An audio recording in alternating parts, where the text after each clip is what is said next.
Hello, YouTube land, and welcome to the Get In and Get Out Nintendo podcast, episode 42.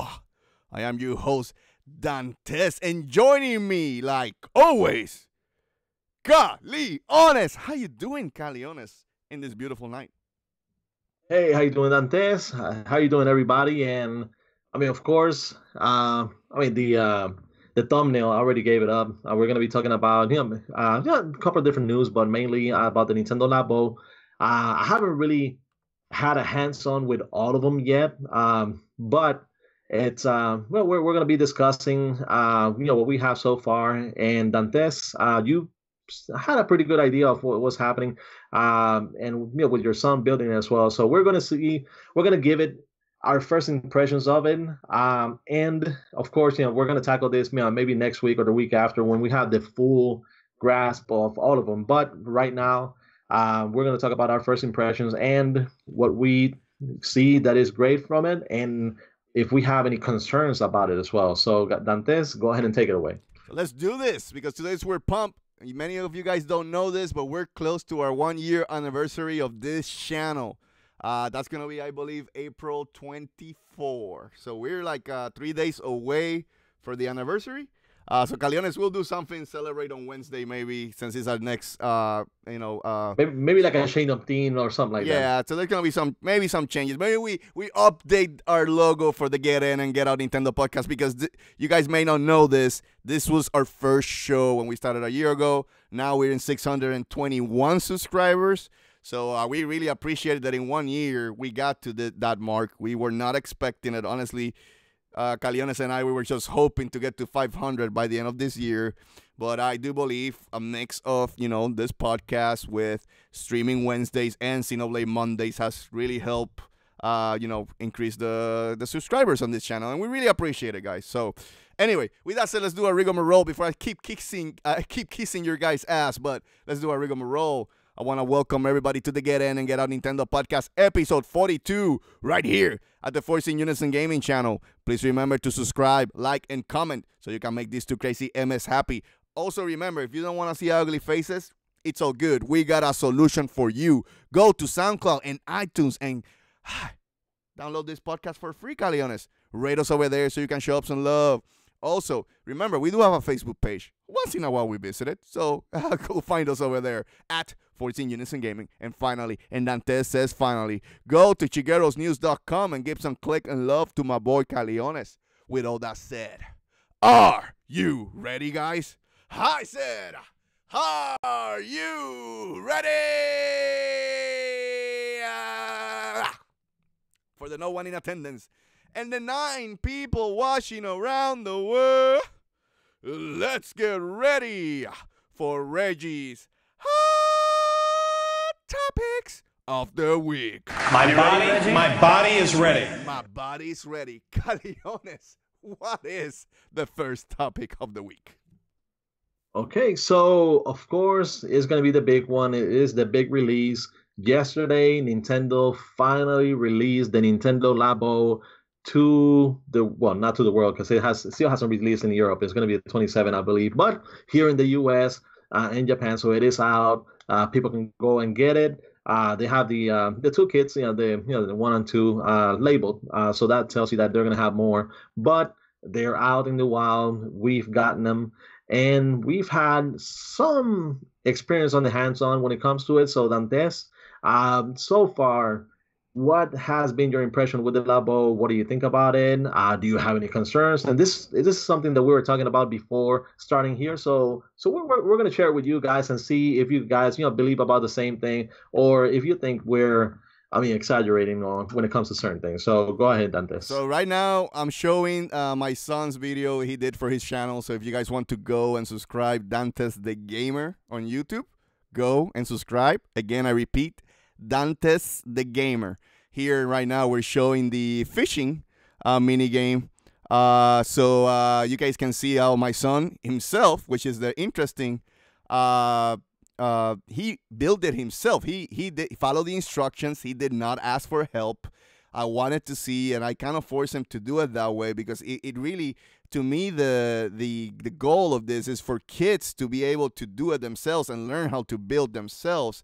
And if you as a parent are helping them, you kind of defeats the purpose, right, Caliones? But now I'm gonna say the positives, and yeah, Yoshi, $60 and $80 for cardboard. I'm gonna get to that. Ouch, yeah, that's true. But what I was gonna say though is, the instructions, the good. Now I'm gonna go with the good. The instructions provided by the game are really, really good. That Dantes was able to do everything without, asking for help, losing himself in what I do next, what I do. It's almost like reminder when you get those instructions and you're mounting a new, table or whatever, Caliones, and you can't find the bolts that you need, and the instructions sometimes are not clear, X, Y, and Z. Nintendo should be hired for giving instructions. So when you buy new appliances, you can, mount it, because Nintendo does give great instructions. The other piece is, the positive is it is innovative. The way they use the AR camera on the controllers is really innovative, because if you look at the cardboard, and me as an engineer, I was interested in looking how they activate. Each cardboard has like a small little plastic sensor in a way that kind of triggers the AR camera, and that's how the AR camera can track the movement. So like, give you an example, when you're looking at the piano, right, and you see the keys of the piano, each end of it has like a little sticker, and that's how the AR camera can see the pressing of down and up, basically by tracking that small sticker. So it's really innovative the way that they're doing that, all of that, basically all those mini games with the AR camera. So now you understand why the Switch controllers are as expensive as they are, because they have extra technology inside the Joy-Cons that we were not expected to see. And I think it is advanced technology enough, in a sense that the motion sensing, Caliones, has gone so ahead of its time that you can get games like this and be innovated like this. So props for Nintendo for the innovations. I am not, I could crap on the cardboard and that it's too expensive all day long, but credit is due where it needs to be due, and that is that it is innovative in the way that they manage it.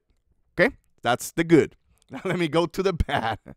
The bad is it is cardboard, and it is, like Yoshi said, it is a little bit expensive for cardboard, and it is a little bit weak.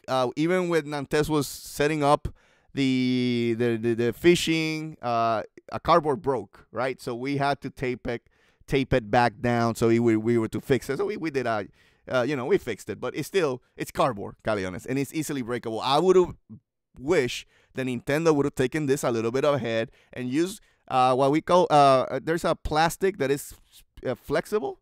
I don't remember the name right now, but you can send it and you can mold it to what you want and just be a little bit stronger. There should be ways to get better material for this. And the other piece is how you gonna store all this? Like, are you gonna take it? Are you gonna destroy it and then build it again and destroy it and build it again? So that's gonna be another part that's gonna be a pain. And when Dantes gets bored with this, he's just, we're just going to throw this in the trash because the cardboard is so flimsy that it's not worth using it. And then you just buy new ones, when down the road, right? The other thing that I'm going to say too, Caliones, is the mini games are not robust. And what I mean with that, Dantes, I've seen in that he spent his time, he loves building, like, give example, the fishing that we're seeing right now. And it's great. And then he plays the game. Finally, he builds it, plays for a little bit, and then it's done, right? And the game that he has spent the most time now is the motorcycle game. My concern is then, and we're back, and I'm gonna show the next one, which is gonna be Dante showing the piano. So here we go. Here's the piano. So my concern with this is that it's gonna be shadow experiences. That the experience itself, Caliones, is gonna be building it, and once you're done building it, it's kind of like, welp. We're done. It's over. And that's what I'm seeing with how Dantes is reacting to it. Hopefully, maybe the robot is a deeper experience. Motorcycle, at least he admitted that it was better because he felt like Mario Kart in a sense. It was a more complete game. But the minigames included do not extend the lifespan of kids playing this, because the magic is building it, Caliones. But once you build it, kind of the magic is gone. So those are my experiences of it. Now I'll let the floor to Caliones. So Caliones, you can give us your impressions? Okay, so basically you are assimilating the Nintendo Labo to a cook that spends 2, 3, 4 hours cooking a meal, serves it, and the person that they serve it to ends up like eating everything, in like 15, 20 minutes, and that's it, and the meal's over. I guess you can use that term, Caliones. But that's what I saw from my son. But yeah, maybe it's different for other kids. But I don't know. You go ahead. Okay, so well, I'll say the biggest experience so far when it comes to the Labo, of course, is like you said, is the building aspect of it, because you're in a way, I mean, you're an engineer, so it is kind of like the first introduction to a kid's life in on how engineering could work. How the schematics, how to follow step by steps. I know that that's kind of like the same thing that I used to do when I was little, and I would buy like like let's say like the GI Joe playset, and you had the big like what looked like a big map, and you had to go, okay, so step one and step two, but instead on this one it's on the screen, so you can click on it and you can see it moving and how everything moves. You can rotate it, and so you can see exactly how it is. So that does help out a lot. I would say that for Inkling being my son, the 6-year-old, I can't really leave him alone building it because a couple of pieces are probably going to end up broken, because he's still not at that age that he knows how fragile cardboard can be. So I mean, that's something that I'll give you. As a parent, I wish that they would have used something different than cardboard, but at the same time, I do understand why they're using cardboard. And like we said, as soon as they announced it, their stock for the company went through the roof, because investors and people understood that this is something that they're not necessarily investing too much money into, but the profit coming out of it is going to be a lot, especially if it continues to sell as we believe that is going to. So what I would say about it is that yes, they have the other mini games from the first one. Then they have the robots from the second one, and I'll agree with you that because they're not complete games, those are types that you go through the building process, you have fun putting everything together, you finally sit down, play it, and the payoff is not going to be as big as you think it's going to be, especially for a kid. For a kid, you're going to be expecting something, and maybe those expectations are not necessarily going to be met, because what you have is, it's not a full game or anything. It's just going to be kind of like, I don't know, like a demo of it. So, and that's the downside to it. So I'll say this: the idea is great. How they're going about it is great, but in order for Nintendo Labo to reach its full potential, it's going to have to be in one of two things. One, Nintendo needs to introduce additional software that can take full advantage of those devices that you're building. So if you're doing the fishing rod, if you're doing the house, if you're doing the piano, if you're doing the motorcycle, or the robot, or whichever one you're doing, they need to release things that you can continue using with those. That maybe the software is going to be like $20, $30 or something, but it's going to offer you a full game experience out of it. So that probably will be a good investment. And the other one is going to be that now that it's finally released, and you have the garage as well, where you can kind of like create your own games and things. Now other companies, third-party companies, can come out with their own version of it and can run with it. So Nintendo has already laid out the idea. They release the software. They have everything ready there for somebody to come in and just run with it, and hopefully that's going to happen. But as it is right now, I probably would assimilate it a little to how. It's not exactly the same, so I don't want to say it's the same, but it's kind of like how people felt with like Sea of Thieves, where you buy the game, you get it, you download it, you start playing it, you're like, oh man, the game looks great, the water looks great, the graphics, this big world, navigating, and then after a couple of hours, you kind of like find yourself doing the same thing over and over again. So that's the downside right now to the Labo. But when it comes to the building and the possibilities, not only for your household, but for like education and all of those things. It is there. The possibilities are there, but they need to continue to expand on it.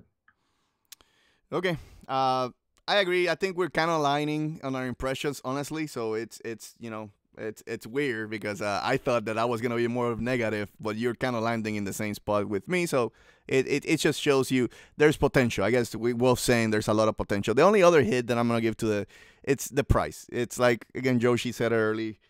It's too expensive, Caliones, and I know Kamachima. He came here. He's gonna make the money, and if people buys it, hey, more power. If you have the hustle going on and make that money, good for you. I mean, I bought both of them because my son wanted them, and make sure that he had a good time with them, and again, he's having a good time with it, but he's having a good time with building it, right? Again, but like we are both talking, once you build it, there's not enough of an experience there after the fact. So I don't know. I'm not as high on it, but maybe I have a different perspective, Caliones, that I don't know if this is going to be like a short-term boom and then it's over, or is really companies are going to take advantage of this and create good applications that can expand the lifespan of Labo. So in a sense, I'm kind of seeing Labo like a side peripheral for Nintendo, that it's an experiment. If it works, great. Makes us some money, great. But if the boom dies out fast, who cares? We made our money. We move on to the next thing. That's how I see it. That'll be my closing experience. Anything to add to close on your impressions, Caliones? Well, I don't know. Like, I don't really consider it that much expensive.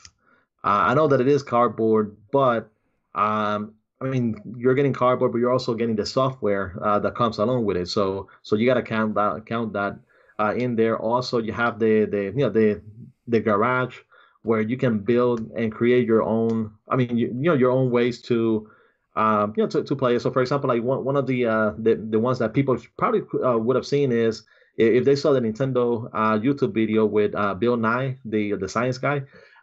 He was showing how you can program the piano, for example, to control the car. So by pressing all the keys on the piano, you can actually move the car instead of just doing it on the screen. So those are things that you can change on there. But I mean, the boxes are extremely heavy. So the cardboard there is really compact and all. And I'm talking about cardboard. Yes, I know, but cardboard is actually not that cheap. Is pretty expensive.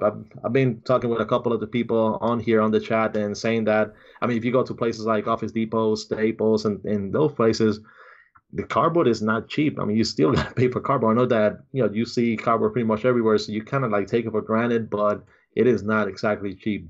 But I'll say like maybe the other reason why I'm saying it is because I shop over at Best Buy and I'm already getting the 20% discount on both of them. So maybe that's one of the reasons why. But I think the price is just about right. But then again, thinking about my 6-year-old son, I kind of wish that it would be made with something else just to make sure that it lasts. But before continuing, Dantes, okay.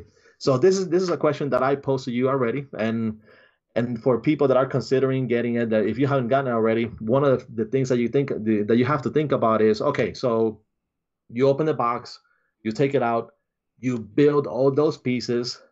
Now you have all those pieces built, Dantes. Where are you going to put them? In the trash after he gets bored, but keep going. So, I mean, like that's one of the concerns that I have is how am I going to store or all those things? Because at first, like the box it's a pretty good size. It's a pretty big box, but thickness is not as big. But once you put all that cardboard together, I'm pretty much looking around the room trying to see where we're going to be putting it, because one, you can't really undo it and put it back together into the box, because if you keep like putting it together and taking it apart, it could damage it. And if you keep it all together, it takes a lot of space. So storing it is going to be one of those problems that you're going to have with it. So. I mean, we'll see. I say that whatever he likes, we'll leave it built.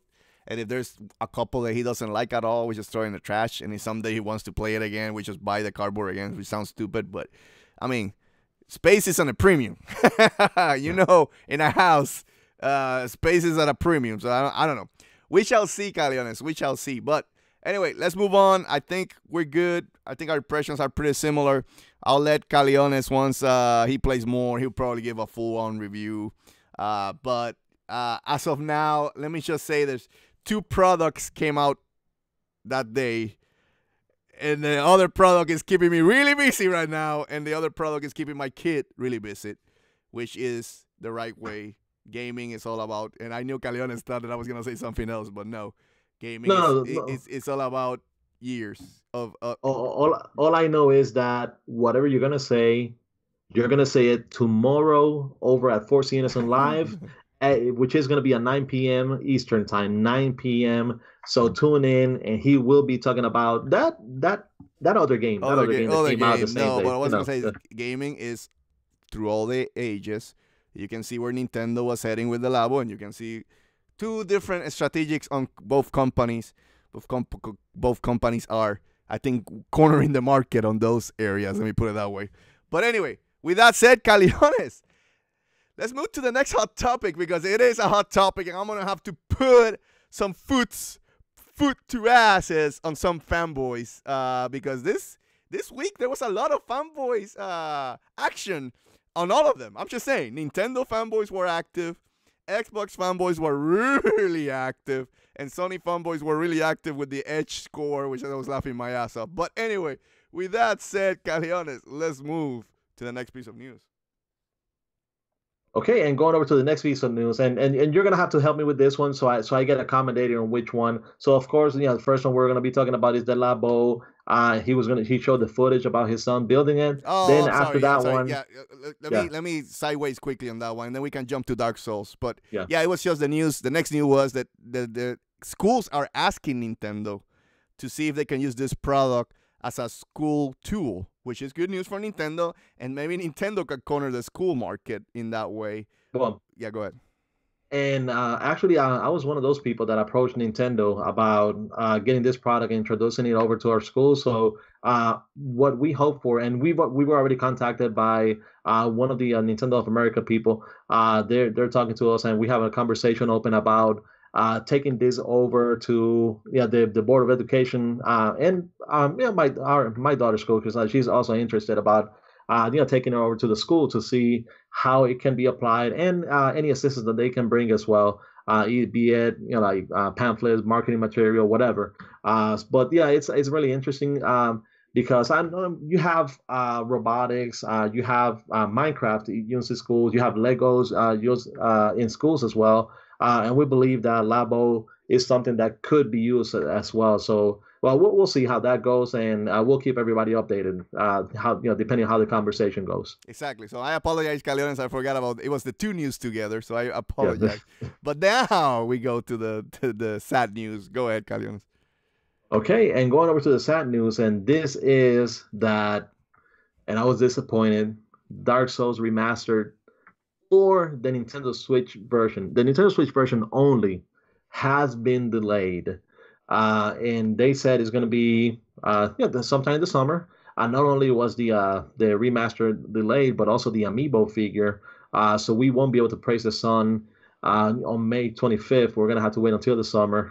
But the big concern, and I'm just going to do a segue for Dante so he can go ahead and start talking about it, is that a lot of people on Twitter and other places were not particularly happy with the Nintendo Switch version being delayed, and other versions like the PS4 version staying on the same date. So Dantes, what were they saying, and what do you have to say about it? Okay, so here's what I'm gonna say. So guys, you guys need to stop with the conspiracy theory, right? You need to stop with, oh my god, they delay it. Oh, it's being delayed because Sony or Microsoft are scared about the Switch, and they paid off from software to delay the Switch version. And more so, the conspiracy theory was by the fanboys were more Sony because they have a great relationship with From Software, right? And also because they did the same thing with Monster Hunter World. They did not did that. So Caliones, you're the first fanboy who need to whip your ass if you think stupid shit like that. But anyway, with that said, my point to that is you guys need to stop with the conspiracy theory. You think From Software, if they could release it the same day, they would. It's money. We're talking about money. Companies don't work in a freaking console war. Companies don't work to make sure that you fanboys get what you want the day that you want. Companies work to get money, and that's what they do. And if they could, they would release the Switch version the same day as the other versions. It is a simple fact that Switch is more underpowered. You guys need to understand that. It takes a little bit longer to optimize the games for the Switch. That is a fact. Simple as that. So anyway, just wanted to give you guys, shove that in your brains so you guys can understand that. Anyway, you fanboys make me have a good time sometimes. I read shit on Twitter that I'm like, I start laughing. So anyway, it is what it is. Just have patience. The only thing I'm going to say is that now you guys are really getting mad for third-party games where you Nintendo fanboys were saying, oh, we don't care about third-party on the Wii U. We get all the exclusives. But now you guys get all butthurt because a game gets delayed. Come on. Don't stop the hypocrisy. If you're going to buy it on the Switch, you're going to buy it on the Switch. Just wait. The game is coming out. Just be happy that the game is coming out. And I am the first one to say I want games to come out the first day as the other systems on the Switch. That's how you gauge the power of the system and how well it's doing. I am the first one to say that. But stop the conspiracy theory. No one's paying no one. You fanboys' mind are if you're worrying about too much about stuff like this, you need a life and stop worrying about a piece of plastic and who's winning. Anyway, now your turn, Caliones, if you have anything to add after my rant. Well, I just wanted to explain to everyone that the only reason why Dantes is talking about this is because he wasn't really happy about the Edge score that came out. No, I'm kidding. No, yeah. No, yeah, I was in Twitter. FUCK Edge, you suck. No, I really don't care. When Caliones told me, I was like, oh, cool. I mean, yeah. Hey, no, I mean, right now, if there's something positive, every score for God of War is green or above. Not a troll review yet. We'll see where that comes. But there will be one. There will be one because there's always. Yeah, go ahead, Caliones. Go ahead. But yeah, I mean, it's the same thing that that they said about Wolfenstein too. So Wolfenstein, one of the reasons they gave is that they needed to work, spend more time on that game just to make sure that it came out the best way that it could. Because yes, as much as we would like for it not to be the case, but the Nintendo Switch is not as powerful as a PS4, Xbox One. It's much less powerful than PS4 Pro and the Xbox One X. So they need to do certain things just to make sure that it runs properly on the handheld, which is when you play a game on handheld mode, it is less powerful than you play it on the dock. So they need to make sure that there's some concessions, that there's certain things that they can do just to make sure that they give you the best experience that they can for that particular game. And it is a game that and I'm talking about Wolfenstein 2, that they are they're proud of the game. They want to make sure that they deliver the best experience, and this is the same thing and the same case with Dark Souls Remastered. They want to make sure that they don't shortchange you because I know Nintendo fans are complaining about the delay, but something they would be complaining more about is if the 3 games release and then you have the Nintendo Switch version being the version that it has the most slowdown, that the most frame rate drops and those things, and a lot more bugs, and so they need to make sure that they cut out those things. It takes more time to work on the Switch because the Xbox and PS4, they're more closely aligned when it comes to the power, so it is easier to work on those. And then, just make sure quality-wise, the Switch version is on par or as close to as possible. So it is not the first time that has happened. It is going to happen again. And we have to get used to the fact that they need to spend more time on the Switch version quality-wise than they do on the other consoles. So yeah, don't take it like the company has been paid off.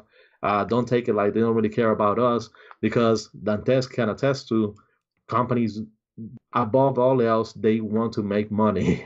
They need to make money. They have themselves that they need support, and they have investors that they have a pretty good weight on who they have in charge. If they don't see that you're making it work, they can get rid of you and get somebody else put in there. So there's a lot of people that you need to appease, and they don't want to shortchange their gamers or anybody else. It's just that they needed to take that additional time in order to make the game the best game possible. So yeah, that's agreed. Quick things I want to intervene. Cool Drummer, thank you for joining us tonight. Thank you for saying that you love our podcast. And of course, I have to say it, is that guy 6969 has joined us tonight in the podcast. Welcome. Just want to say though, if you guys want to tune tomorrow at Forcing Unison Live, I will have a similar rant for both the Sony and Xbox fanboys in two different news. So you should join for that, because I have a lot to say tomorrow. Anyway, Caliones, with that said, Caliones, we're done with Hot Topics. So now, in the 30-minute mark, let's see if we can make it that hour. Let's move to Onuma's News Burst. Still have to find the freaking sound effect. Anyway, with that said, Caliones, what is the first piece of news in today's Onuma's News Burst? Well, the next piece of news is that there was a new Nintendo Switch firmware release. Didn't even notice it. It was version 5.0.2, and of course, every time there's a firmware update, everybody runs try to see what's new on the system. So, just to save you the trip to the Switch, if you haven't gone already, it was just resolving some issues about motion controls. No, there's no achievements. No, there's no backup saves. No, there's no cloud saving or anything like that. It was just motion controls. So that was it. Done this. We're still waiting. It's all good. New update. Go get it. Go to the next piece of news. Okay, going over to the next one is that Square Enix reveals that Dragon Quest XI on the Nintendo Switch, it's based on the PlayStation 4 version. So I know that some people were concerned that it could be based on the 3DS version, but this is one of those where you can talk about fanboys and the wars, because everybody was making fun. Oh, the Switch version it's weaker than a PS4. It's closer to a 3DS than a PS4, so it's going to be based on the 3DS version. No, guys, it's not. It is going to be based on the PS4 version. So smart people knew that. That was stupid, because you look at the game. It's no way in hell they're going to use the 3DS version for the Switch. It just doesn't make sense. If you see Doom or Wolfenstein running on the Switch, you knew that game could be ported down to the Switch. So anyway, keep going, Caliones. Sorry. Yeah, but then again, we still don't know a release date for the game or when it's going to come out. But one, they're working on it. Two, it'll be based on the PS4 version. So everybody rest easy, and the game will be coming eventually. This is I know it sucks, because I keep saying that I want to see games coming in both systems at the same time, but this is good news for Square. Some people will double dip, and then they're going to be buying the PS4 version because they can't wait for it. And then they'll buy the Switch version because they want to have it portable. Anyway, go ahead, Caliones. Okay, going over to the next one is that Destructoid says, "No more heroes. Travis Strikes Again is deeper than it looks." So this is one of the things that we kind of did like a really small call out last time, but the game itself, we would like everything we've seen from the game is basically mini games. So it seems like the perception was that you would go to some sort of hub, and from there you would access the different mini games. The hub being the video game console, but they're actually saying that the game is deeper than what we've seen, and that there's a pretty decent size storyline or story mode that takes place in the real world without going into the game console. So yeah, it's I mean, if you've heard about it, when it comes to the mini games, each mini game has been made by a different indie company. So they've been developing those. So you knew that the main company, they were going to be working on, like Suda, they were going to be working on a story itself. So guys, rest assured, you're going to get the mini games, but it seems like you will be getting a full game out of it as well. That's my impression right now. I got no hype for this game right now because it doesn't look anything that I would be interested in. I put that article because I'm hoping to be proven wrong. But anyway, go ahead, Caliones. Okay, moving on to the next one is that an internet download will be required for the physical version of Wolfenstein 2 on the Nintendo Switch. And this is not necessarily surprising. It's the same thing that happened with Doom. Basically, you needed to download the additional content for the multiplayer portion of it. So with Wolfenstein 2 being a pretty big, sizable game as it is, and pretty demanding game, you will need to download additionally on it. But as far as how much is going to be in the cartridge versus how much you're going to have to download, they haven't exactly said, as this was taken from the Amazon listing, but we'll have to see. But yes, you will need to download additional information for the game. So. It is what it is, but just buy a good SD card. Let me put it that way. Keep going, Caliones. Okay, so this is over in Australia, and they actually said that Octopath Traveler has gotten an M rating. Interesting.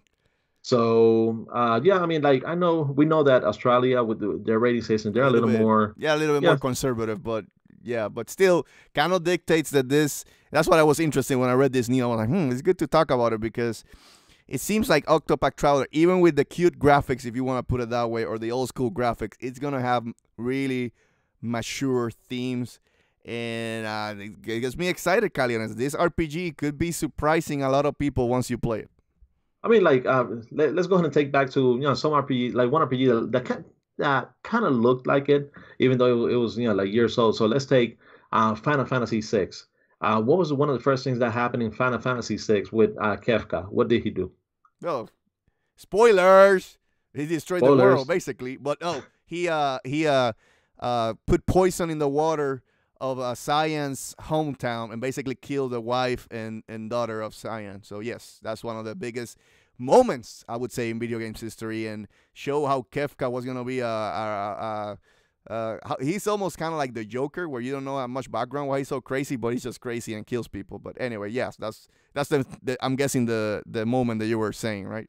Yes. So we're gonna say yes. You can see what quote unquote the cute graphics, but when it comes to those games, usually they have deep storylines, and it seems like Octopath Traveler is not gonna be like a 15-hour game, 20-hour game. It seems like it's gonna be a pretty sizable journey, especially with all the different paths that you can take. So really looking forward to it. This is one of the big Nintendo exclusives for this year, and it's not. It's just a few months. A few months from now is going to be coming out, so very excited about it. Yep.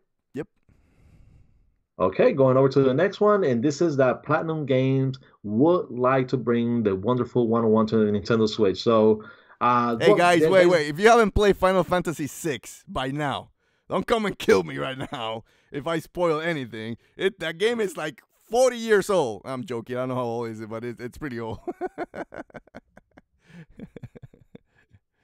Keep going, Caliones. Sorry.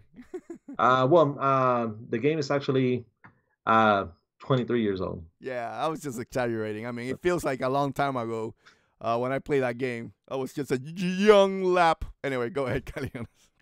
Okay, so so basically, and this is Hideki Kamiya. He was the reboot developed 2018.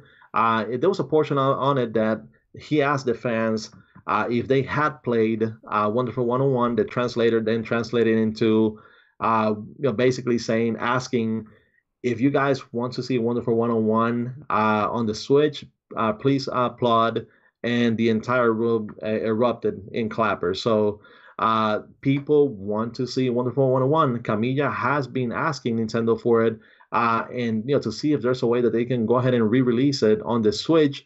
And it is one of those games that few people played on the Wii U, but it is a good game and it deserves to be released on the Switch. I agree. That was the worst date that they picked to release that game, because that game released, a lot of people don't know this, Grand Theft Auto 5, the same day that released. And it was kind of, Caliones, I just showed my copy on the stream, and it was kind of funny, me going to GameStop. That's why now I order in Best Buy. I'm like, la la la, I'm gonna pick my game. And then I go, and the guy goes, reserve. I go, yes. And so Grand Theft Auto 5, and I go, no, Wonderful 101. What did you say, sir?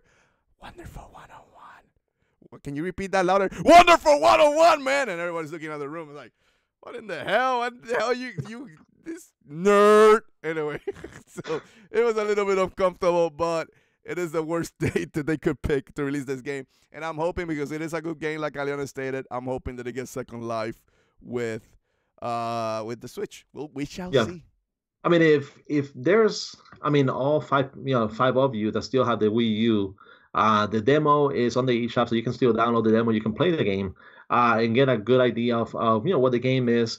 What's gonna be hard is because I mean you will use the gamepad to kind of like draw the attacks and draw the weapons and things like that. So that's gonna be hard to translate over to the game. Also had controls in the game, to clarify that you don't need it to use the gamepad. So I think what they can do is just improve the Joy-Con controls, and it'll be, trust me, it'll be fine. You don't need to be using in my way. When I play the game, I did not like that much using the tracing in the gamepad, the attacks. I prefer using the normal control scheme, and you can do that. So I think it will translate fine, to be honest. They just need to port it over, give it a second life, hopefully.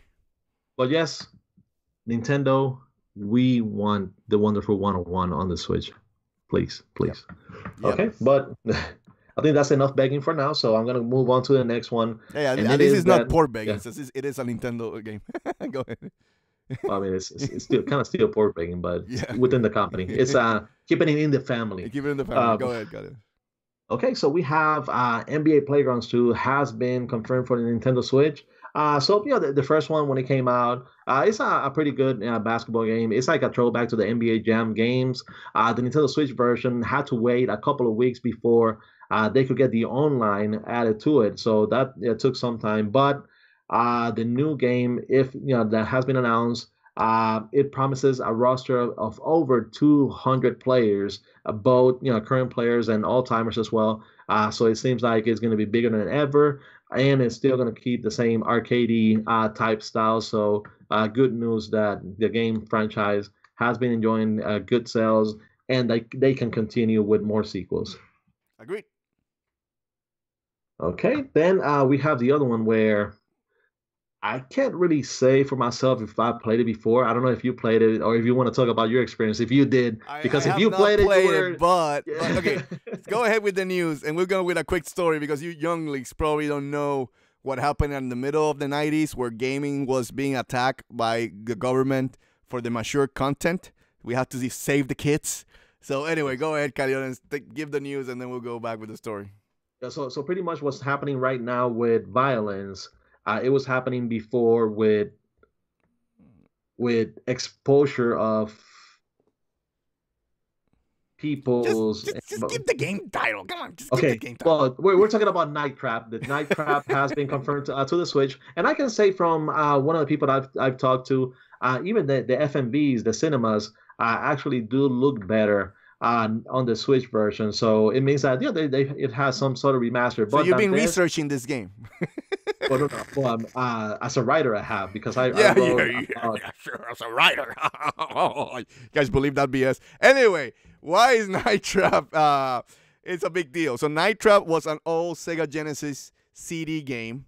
The game got under the eye of the government because it had boobies and had mature themes and killing, and basically it's just a B-movie type of game where you have to make choices to try to save a bunch of girls from being killed, I guess you could put it that way. I've never played the game. I know that it's a famous game. It's a cult game because of it became a big deal in the middle of the 90s. And here's the funny part why this is so funny, being on Nintendo console, right? So when the gaming industry was being under attack, all companies, Nintendo, Sega, went in front of the Congress, and the Nintendo rep, which I don't remember the name, I think it was the president of the U.S. Nintendo at that time, stated that they would not allow games like this on the Nintendo system because they're offensive and damages, the kids. I put it that way. So many years later, Caliones, we're seeing this game coming to the Nintendo Switch. So, I don't know. What are your thoughts? It's not a hot topic, but I just want to hear. Nintendo is bringing the mature content to Okay. the gamer. I'm going to tell you the name of the Nintendo rep that went in front of Congress. This was in 1993, saying that the 93, game. thank you. 93, 93, 93. 93. It was some obscure name. He was the Nintendo of America chairman, and his name was Howard Lincoln. Howard. So I mean, that's that Howard Lincoln. That name takes us way back. It's a lot. I'm saying, guys, we're old. We've been through the whole gaming industry and the growth of the gaming industry, and now you see games like God of War and Grand Theft Auto and stuff like that. Believe me, in the early '90s, any mature game on the system was being attacked by government because, again, gaming was seen like a toys or kids game, right? Or kids toy. Now gaming has advanced, the medium has advanced where, again, you have Labo for the kids and then you have God of War for the adults because the medium is for every age group to enjoy. So I have to credit Caleones. Sega at that time was one of the first companies who were pushing more of the teen type. Nintendo still stay with the younglings, which they still do, but Sega was the one pushing during the 16-bit era more adult games. And he had, again, Mortal Kombat, the only game that had the blood and the hardcore fatalities were Mortal Kombat for the Sega Genesis. And then the Super NES version was a censor version of Mortal Kombat. Even though the Super NES version, the guy played better than the Sega Genesis version, but you always play the Sega Genesis version because at least you were getting the true fatalities in that game. So I'll give you an example. So yeah, early 90s, like Caleones said last week's show, the battle between Sega and Nintendo, and the fight always was at some point, well, at least Sega is more adult and Nintendo is still with the kids. Kind of similar still today with Sony and Nintendo, but nothing changes. Anyway, Caleones, go ahead. Yeah, but I'll say one of the biggest reason right now about Nintendo allowing Night Trap to be on their system is that Night Trap as it is, doesn't really compare to those new VR videos that are coming out right now. So no, it does not. Let's leave it like that, Caleones. Let's go to the next piece of news. Okay, so going over to the next piece of news is going to be Yoku's Island Express will be coming over to the Nintendo Switch on May 29th. So thankfully, Yoku's Island Express has been announced because it can actually fill the void left by Dark Souls Remastered. So it can come in instead. But hey, either way, I don't want to put down the game. The game is a good game. It's going to be $19.99, May 29th. So still, guys, check it out. It's a good game. So anything you want to add, Dantes? Nope, you keep going. Okay, so we have another game, Unexplored Unlocked Edition, also coming over to the Nintendo Switch. This one is gonna include the dungeon crawler with all three of its DLC packs. So the Mithril Run, Ripley Run, Dark Ritual, those three DLC attachments are going to be added to it. So it's going to be all included. As far as the release date, I'm just looking through here and I haven't found it. So I believe they haven't exactly announced it, but at least it's confirmed that it is coming over. And Dantes, this is the last piece of news that we have for the day. And it is that the retro team RPG Rise of the Third Power is coming over to the Nintendo Switch. For those of you that want to know, it's kind of like a throwback to the RPG. It looks like 16-bit RPG for sure. So like the Super NES type RPG. So it's interesting and happy. The reason I put it is, again, it got kickstarted for the Switch. So hopefully, again, Nintendo's getting good throwback RPGs. Hopefully it's a good enough one that it's gonna get some love from the Switch owners. Yeah, I have Spork saying over here, he said that I put a basketball box on my head and now I'm like, this is how Labos is supposed to feel or supposed to be. So it is guys, until you experience it, please don't hurt my Nintendo. Don't experience it. Just you guys are, if you're over 12 or 13, don't experience it. Anyway, experience other stuff. But Dantes, we're done with the news. We're done, Caleones. Hot topics today. A lot of news to discuss. But we need to know what's coming to the marketplace, Caliona. So which is our favorite marketplace? Shigeru's Supermarket. Oh, wrong one. I put the wrong music. I put our closing music. Anyway, Okay, so it's all good. It's Xenoblade music in the background. So No. We got to do a do-over. So I'm gonna say it again, and you put the right music no, this I time. cannot Okay? put it because right now the Xenoblade music is gonna run for a while, so it's not gonna sound. Anyway, it's all good. You talk with Xenoblade music in the background. There's nothing better than a little bit of Xenoblade music in the background as we speak. So Well, actually, then nobody's gonna want to listen to what I have to say. They just want to listen to the music. But I'll try. I'll give it a shot. yeah, give it a shot. So yes, from the games coming out this week. So we have the Way remaster, the Way. We have the Real Bout Fatal Fury special. We have the AFL Breaks Are for Losers. Manicore Galaxy on Fire, Neo Atlas 1469, Ninja Striker, Skee Ball, Party Trivia, It's Spring Again, Wild Guns Reloaded, and Dantes. Those are our games of the week. And of course, even though they don't have it on the website, because you can't just really buy the game, you need the cardboard along with it. But our game of the week, of course, is the Nintendo Labo. Okay. Thank you, Caliones, with that. Now, as we ended with the Xenoblade music, which is typically our closeout segment of the show, let's just roll into that right now, Caliones. Yeah, and Spork is really excited about the music. Oh, yeah. I'm telling you, Sport, you need to play some Xenoblade. I'm saying, just for the music. The music in of itself gets me pumped. A cool drummer, yes, Labo is expensive. Keep telling that to Caliones because he doesn't think so. But a lot of people think it's expensive. Because a lot of people in the chat today kind of have said that Labo is expensive. But anyway. But with that said, guys, I want to thank everybody who came through for the Get In and Get Out Nintendo podcast, episode 42, right here at the Force in Unison Gaming channel. Please remember to subscribe, like, and comment so you can make these two crazy MS happy. Also remember, if you don't want to see ugly faces, hey, we got a solution for you. Go to SoundCloud and iTunes and download this podcast for free. Rate us over there so you can show us some love. Also, go to the description box below so you can see the full channel schedule. Remember, Monday, Xenoblade Monday. I'm not sure if I'm going to have an episode this Monday or the next, but one of those, because this week has 5 weeks on a Monday. This month, sorry, has 5 weeks on a Monday. So I only give four videos of Xenoblade per month. But also give you guys a warning. The Xenoblade videos could be running down. I'm not sure what I'm going to do next. So I have to decide if I continue Xenoblade Mondays or a new seasonal show on Mondays. Anyway, Wednesday. Streaming Wednesdays is back on full force with Inkling G and Caliones. So you guys can come through. And also, Friday, I saw that Caliones kind of lifted the punishment. So there was a little bit of Roblox this Friday. So are you saying the Toys and More Club peeps are coming back on Fridays?